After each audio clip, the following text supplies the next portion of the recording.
Hello everyone, প্রিয় SSC batch, তোমরা কেমন আছো? আমি আজ উচ্চতর গণিতের খুব ইন্টারেস্টিং চ্যাপ্টার দ্বিপদী বিস্তৃতির এমসিকিউ ভিত্তিক কিছু টাইপ শেয়ার করব, যা এমসিকিউর জন্য খুব পাওয়ারফুল হবে, তবে সিকিউর জন্য ব্যবহার করা যাবে না, উত্তর মিলাতে পারবে। পরীক্ষাতে এসব প্রশ্ন প্রায়ই আসে। সবাই আমার নতুন পেজ এডুট্রিক্স বাই ধ্রুব পেজটিতে ফলো দিয়ে ভিডিওর নিচে কমেন্ট করে উৎসাহ দিবে, যাতে আমি তোমাদের জন্য আরও ইন্টারেস্টিং ভিডিও সামনে নিয়ে আসতে পারি। এবার শুরু করা যাক। প্রথম অঙ্কটি হচ্ছে 1+x/2⁴ এর বিস্তৃতিতে এক্স কিউবের সহগ নির্ণয় করো। প্রথমে তোমাদেরকে জানতে হবে সাধারণ পদ x+y⁴n এর বিস্তৃতিতে r+1তম পদ হচ্ছে NCR x⁻n−r y⁴r। তাহলে n এর মান হচ্ছে এখানে 8। এখানে 8 বসাবো, সি আর একটু পরে বসাবো, দেন 1x/2 বসালাম।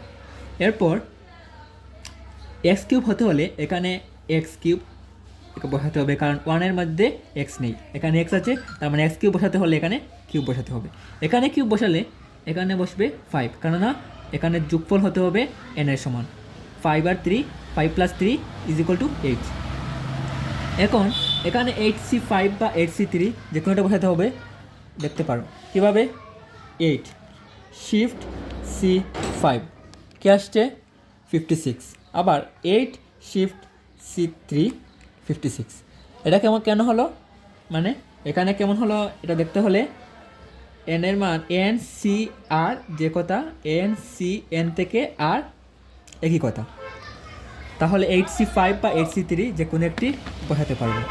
এখানে আমি 3 বসালাম, তাহলে এখানে হবে 56x³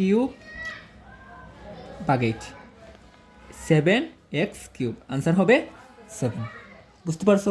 এখন এরপরের অঙ্কটি বসালাম। 2x² - 1/x² এর বিস্তৃতিতে x⁴ এর সহগ নির্ণয় করো। একইভাবে এখানে 2x² - 1/x² বসাবো। এখানে n এর মান 8, সি আর একটু পর বসাবো। এখন কি বলতেছে প্রশ্নতে, x⁴ এর সহগ বের করতে হবে। 4 হতে হলে এখানে x আছে, আগে এখানে x ছিল না, কিন্তু এখানে x আছে, এখানে x আছে, তাহলে কম্বিনেশন করে এখানে 4 হতে হবে। তাহলে এখানে 5 দিলে কি হয় দেখি। 5 দিলে 5 দুগুণা 10 হবে, x⁻10 হবে, আর এখানে 5 হলে এখানে 3 আসবে, তার মানে 3 দুগুণা 6 -6, এখানে কিন্তু 4 আসবে। এগুলো একটু ভেবে বলতে হবে। তাই 8c5 আগের মতো এখানে 5 বা 3 বসাতে পারবো, বা 5 একই কথা। আচ্ছা, তার মানে এখানে 8c5 এর মান 8 শিফট C, মানে আগে বের করেছি, এখানে 56 হবে। আর 2⁵ এর মান হচ্ছে 32, আর মাইনাস এখানে -3 দিতে হলে -1 আসবে। এখন 56 × 32 1792 মাইনাস, এটা হচ্ছে আনসার। এবার এর পরের অঙ্কটি করা যাক। এখন প্রশ্ন হচ্ছে এক্স মুক্ত পদ বা বর্জিত পদ, মানে এখানে এক্সটাকে ফিনিশ করতে হবে। প্রথমে একই নিয়মে x² 1/x², n এর মান এখানে 4c, একটু পর বসাবো 2, মানে 2 হবে, আমি বুঝলাম, কেননা এখানে 2টা হচ্ছে এখানে x², কারণ এখানে 2 4 আসবে 2 গুণা 4, এখানে যদি আমি 2 বসাই, একটু ভাবে বলতে হবে আর কি, এখানে ইনভার্স 4 মানে তাহলে 0, মানে x ফিনিশ হবে, তাহলে এখানে 2ই আসবে। 4c2, 4 শিফট C2, তার মানে এখানে 6 আসবে, আর এখানে এগুলো বেনিশ হয়ে যাবে, তার মানে এখানে আনসার হচ্ছে 6। এবার এর পরের অঙ্কটি মধ্যপদ জানতে চাচ্ছে। মধ্যপদ বের করতে হলে প্রথমে তোমাদেরকে জানতে হবে পাওয়ার +1 হবে পদ সংখ্যা, আবার r+1তম পদ, এটাই এবার পদ সংখ্যার সমান। এগুলা তোমাদেরকে জানতে হবে। তাহলে এখন মধ্যপদ বের করতে হলে এখানে আমি n এর মান জানি 8, তাহলে 8 + 1 = 9, এটা হচ্ছে পদ সংখ্যা। আর 9 যদি পদ সংখ্যা হয়, মধ্যপদ হবে পঞ্চম, তাহলে পঞ্চম পদ হবে n এর মান 8, আচ্ছা এগুলো পরে বসাচ্ছি 1 x to the power x/4। আচ্ছা এখন n এর মান হচ্ছে 8 c। যদি পঞ্চম পদ বের করতে হয় আর এর মান হবে 1 কম, তার মানে এখানে 4, এখানে 4 হলে এখানে 4 আর এখানে আবার 4, কারণ 4 4 8 হতে হবে।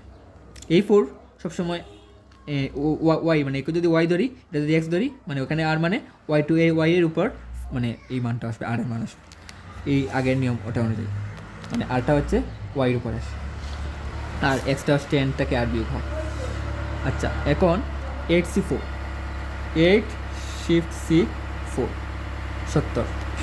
70 আর 1 টু দি পাওয়ার 4 ঠিক আছে, আর x টু দি পাওয়ার 4 আর 4 টু দি পাওয়ার 4 মানে হচ্ছে 256, আবার 70 ভাগ 256 উত্তর আসবে 35 ভাগ 128 x টু দি পাওয়ার 4।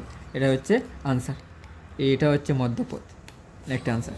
এবার আরেকটা হচ্ছে এখানে 9 আসবে, মানে পাওয়ারটা চেঞ্জ, তাহলে কি হবে তখন যদি আনসার করি যে 9 প্লাস 1 সমান সমান 10, তার মানে এটা হচ্ছে পদ সংখ্যা, মানে পাওয়ারের সাথে এক যোগ করলে পদ সংখ্যা পাওয়া যায়, তার মানে 10। এখন কিন্তু জোড় সংখ্যা, তাহলে জোড় সংখ্যা যদি হয় তাহলে পঞ্চপদ কয়টি হবে, মধ্যপদ হবে 2টি। আগে মধ্যপদ একটি বের হয়েছিল, কিন্তু এখন মধ্যপদ হবে 2টি। এখন মধ্যপদ কী কী হবে, পঞ্চম পদ আর ষষ্ঠ পদ, তার মানে পঞ্চম পদ হবে, আবার এই কি নিয়মে বসালাম, এন এর মান হচ্ছে এখন 9 আর সি, পঞ্চম পদ যদি হয় আর এর মান 1 কম মানে 4, এখানে 4 হলে এখানে 4 আবার 4 হলে আবার এখানে 5, মানে 5 4 যোগ করলে 9 আসে। এখন 9c4, 9 শিফট সি 4 আসলে 126 x to the power 4, 4 to the power 4 করলে 256, এখন 126 ভাগ 256 করলে 63 128 x টু দি পাওয়ার 4, এটা হচ্ছে পঞ্চম পদ। এখন ষষ্ঠ পদ বের করতে হবে, ষষ্ঠ পদ বের করতে হলে আবার সেম 1 x/4 9c, ষষ্ঠ পদ 1 কম আর এর মান 5, এখানে 5 হলে এখানে 5, আবার এখানে 9 হতে হলে এখানে 4, তাহলে 9c5, একই নিয়ম 9 shift c 5 126 x to the power 5, 4 to the power 5 করলে 4 টু দি পাওয়ার 5 করলে 1024, 126 বাদ 1024 63 512 x টু দি পাওয়ার 5। এখন এটা হচ্ছে দুইটা, মানে এটার আনসার 2টি, পঞ্চম পদ আর ষষ্ঠ পদের এই দুইটা হচ্ছে এটার আনসার। এখন এভাবেই শেষ হলো আজকের ক্লাস। সবাই আমার পেজটিতে ফলো দিবে, আর যদি ভালো লাগে সবাই আমাকে উৎসাহ দিবে কমেন্ট করে।